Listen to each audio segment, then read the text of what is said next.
All right, guys, check it out. Just picked up this Predator from Harbor Freight. It is a 2012 cc chipper shredder. It's supposed to take 3-inch and below diameter, 3-inch diameter sticks, you know, limbs and below, and then it's got a hopper in the top for leaves.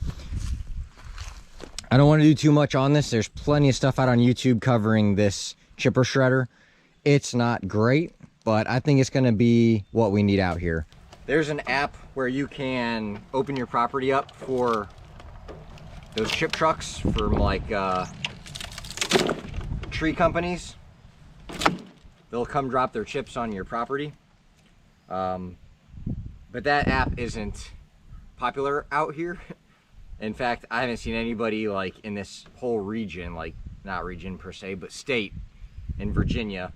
No companies that I could see were using chip drops. So we're gonna make our own chips because I need wood chips for the bottom of a chicken coop. I need wood chips to add organic material into my garden soil. You know, I need wood chips for walking paths. I just want wood chips. So, and I have tons of trees out here. We're finishing up the gate out front and putting in some nice privacy trees. And in that process, we pulled out a bunch of these kind of junk trees. It's a bunch of sweet gums, and you know, there's a couple of oaks in there, but they were not growing well.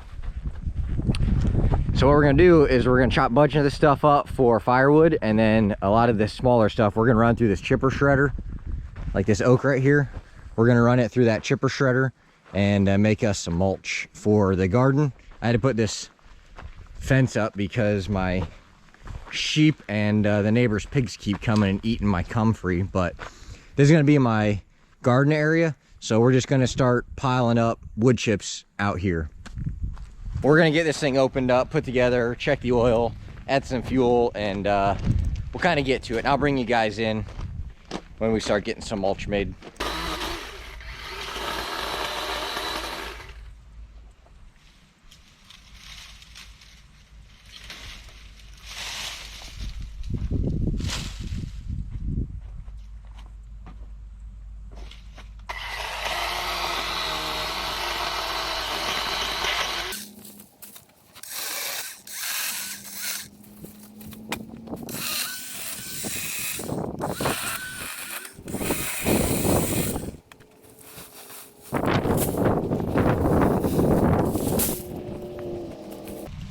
All right, so like this wire right here is gonna get choked down in that machine, kind of like that.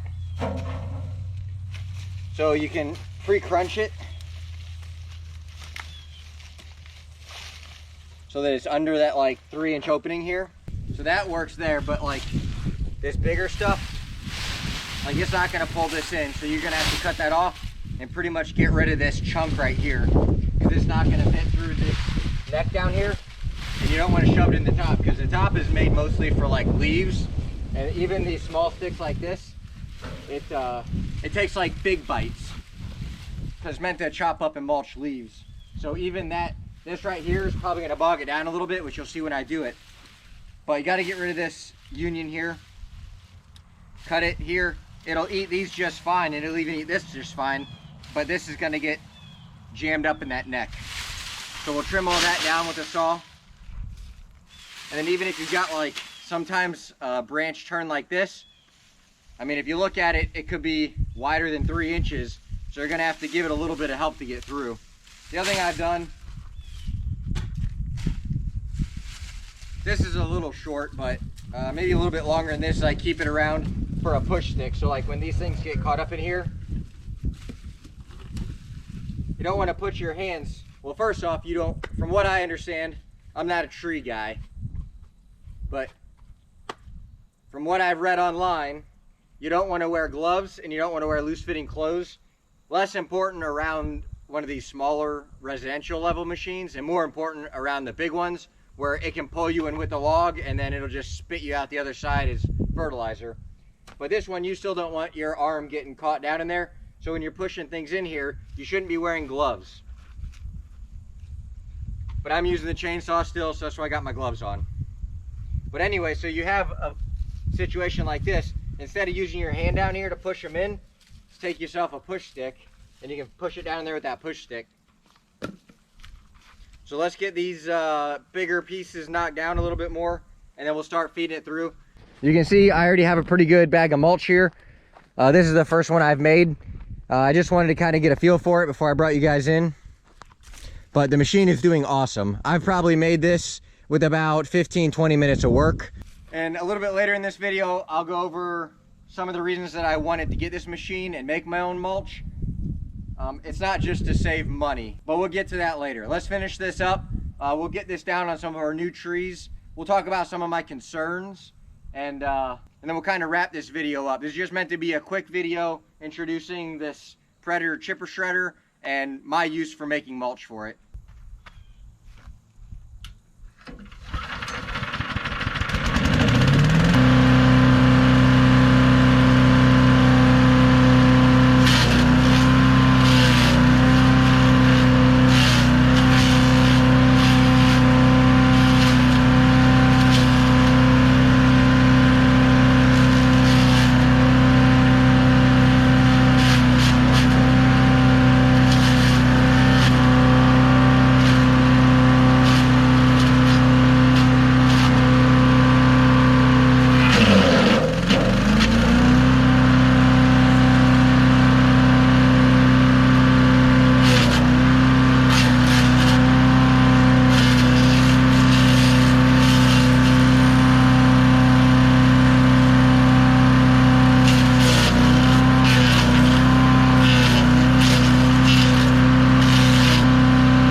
So we got a bag full of mulched up sticks here.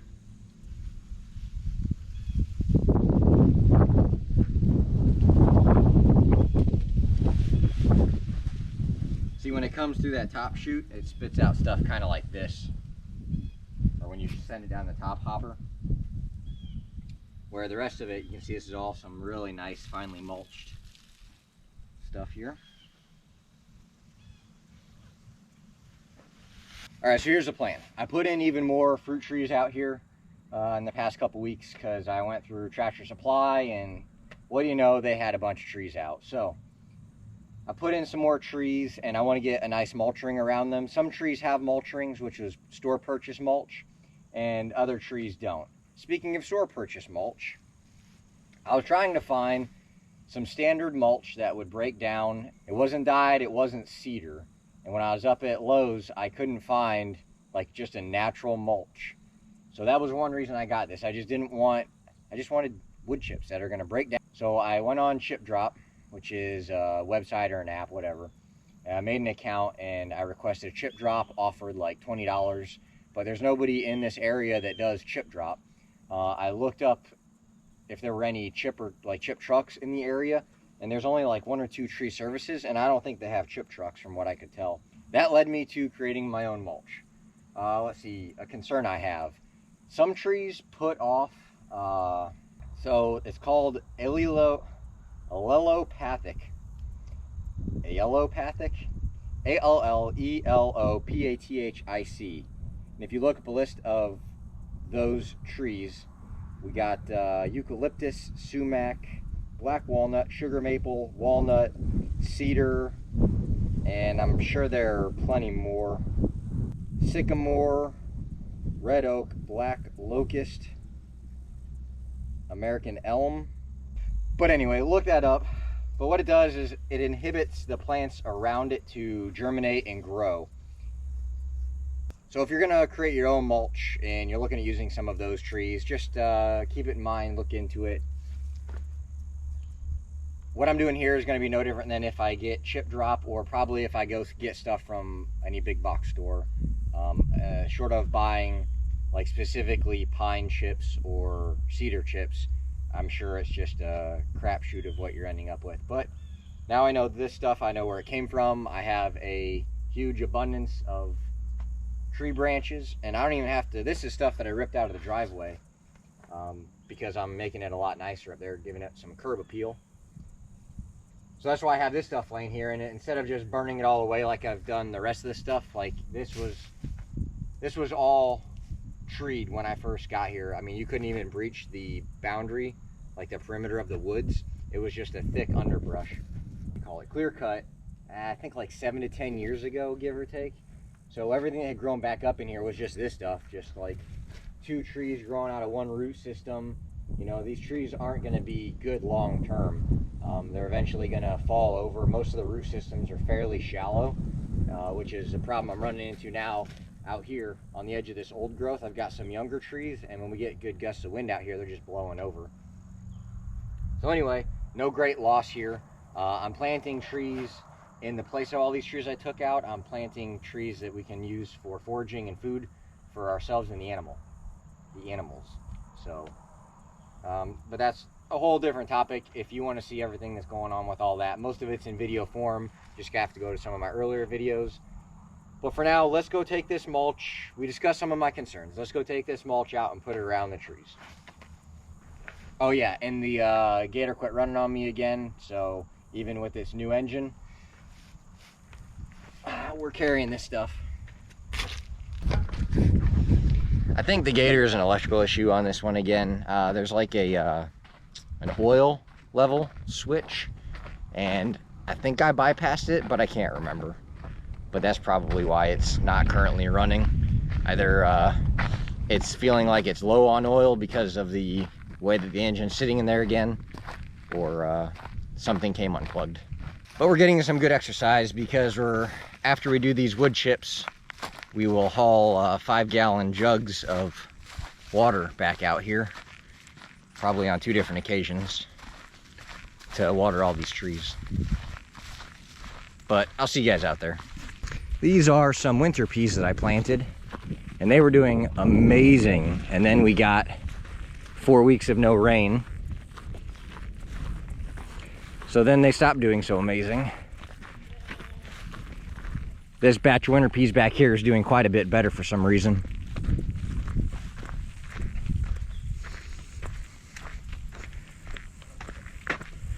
But you know, it's just, I'm trying to create more food on the property for the animals, and this is just the time of year where you can put some winter peas in the ground and hopefully get some harvest before everything dies off for winter or goes dormant in the case of the grass. You can see it's all kind of brown, and that's all due to that 3 to 4 weeks of no rain that we had. We've since got about 2.5 to 3 inches of rain in one event, but that really wasn't enough to green everything up, or it was enough to give everything a little drink that week, but then we haven't had rain for probably another 2 weeks since then, so hopefully this week. Here's one of the fruit trees we put in right here. Did a little cofferdam around it. Probably should have left the roots a little more exposed than I did, but it's doing all right. Cofferdam lets you put some water in there and keeps the water in around the roots instead of letting the water run off over here, which is great for this grass over here, but not for the tree. And the tree's what cost us $30, so we want to keep that alive as long as we can. And hopefully give it the opportunity to fruit out some kefir pears. So let's get some of this mulch down around this tree. And we're not going to put it up against the root system here. We're going to put it out in this area. And the plan is put down a bunch of organic material out here.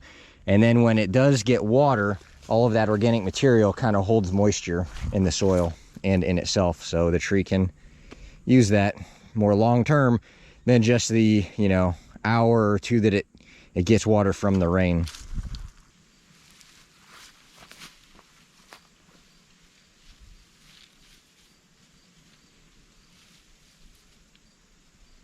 If you put your mulch up against your trunk, you could be looking at some root rot, which is why they say to keep your mulch ring off of the tree itself.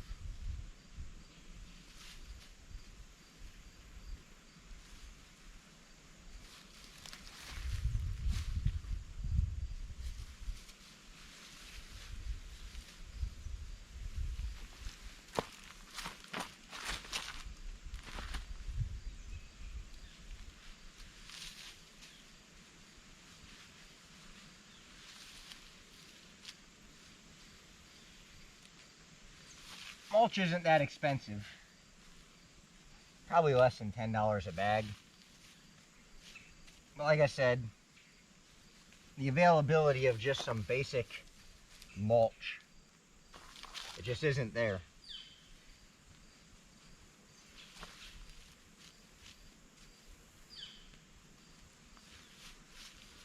And this gives us another way to use the trees that we take out around here.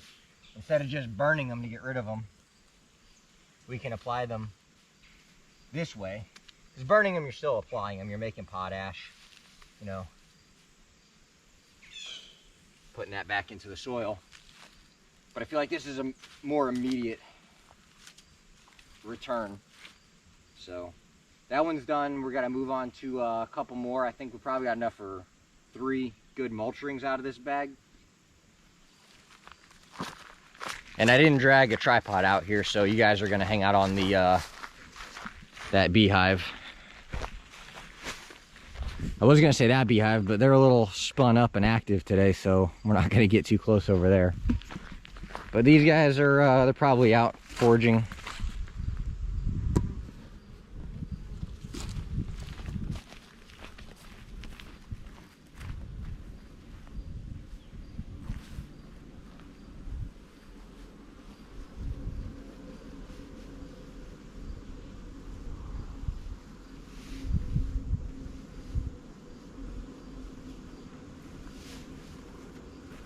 So that machine goes for, I think, about $600 right now.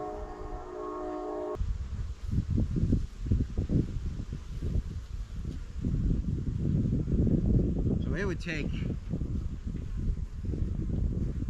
call it 50 bags of mulch to get our money out of that machine.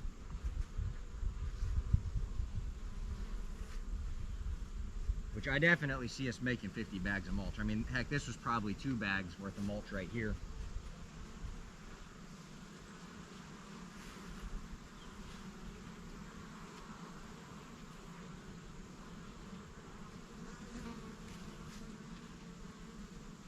So we're looking good. Let's go on to, we got the 3rd tree. Well, we got tons of trees out here, but that need some mulch. But there's one right here, so we'll hit that one up next.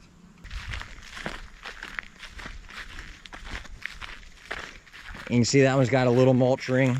I was being kind of conservative with the mulch because I only picked up a couple of bags last time.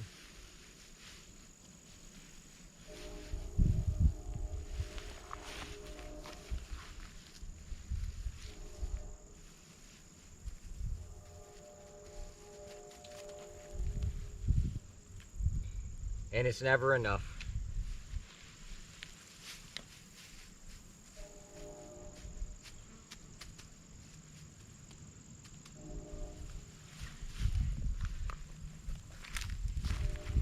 All right, so we got the mulch bag is empty. And we got a lot more trees to do. But I'm not gonna bore you guys with all that. I'll take care of those. But a couple other things I wanted to use this mulch for was, I got 2 chicken tractors over there. One's behind that dirt pile, and then here's one over here. But in total, it's like 24. I say like, the number increases and decreases randomly as chickens decide to come home. I free range them when I'm out here. But anyway, I've got 24 chickens out there. And in preparation for winter, I built this chicken coop over here. It's kind of a real fancy chicken coop. It's almost too nice. After I got it all together, I'm not sure that I want to put chickens in there, but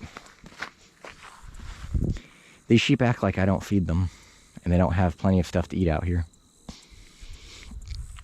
But anyway, so I'm going to put them in this chicken coop, and the floor is going to consist of a good quality polypropylene tarp, if there was such a thing, and then these wood chips on the floor mixed with some hay.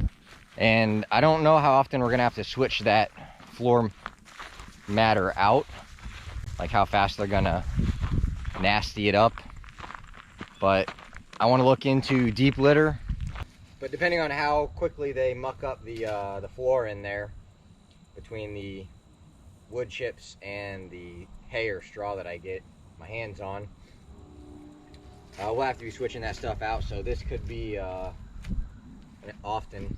So this is going to be an ongoing process for sure. But then what we'll do with that material off the floor is bring it out here. Eventually our garden, by next spring, I'll have some raised beds positioned out here in this area, fenced in, so we can get some garden plants going out here early next spring when the weather is right. And in those raised beds we'll have some really nice compost. I'm grabbing some compost from the neighbor down the way with some cows. We picked up a compost spreader so we can spread that stuff around the pastures and get that organic material back into the soil. Because unfortunately when I cleared this lot, I ended up stripping a lot of the topsoil off in the root systems to the vines and the underbrush, and that's really what these piles are. Well, my plan was to let all that stuff break down over time and then spread it back out with a manure or a compost spreader, but that just doesn't seem feasible because there are some rather large roots in there, and the amount of time it would take me to sift through all that stuff, or the extra investment in the equipment to sift through that, I don't see it happening. And I want to get them piles off the pasture. They're kind of an eyesore. So what we're going to end up doing is pushing that stuff and leveling it out into the wood line, because as you go into the wood line here, the topography drops off. So what we'll end up doing is just kind of pushing the flat area a little bit farther and just make that stuff disappear. But because of that, we need to get some organic material back on this topsoil, or back on top of this ground to create some topsoil. And we're going to do that through the sheep, those chickens, that cow manure, and then, like I said, use all this stuff to improve our garden soil for the garden that doesn't yet exist. But we're working on it. We're making progress out here. And that's the goal, is every time we're out here, try and make progress. Although that progress seems really slow at times, it's still happening. And we all need to be making progress in our lives. We don't need to be stagnant, and give back to society, whether that is through the improvement in yourself or your family.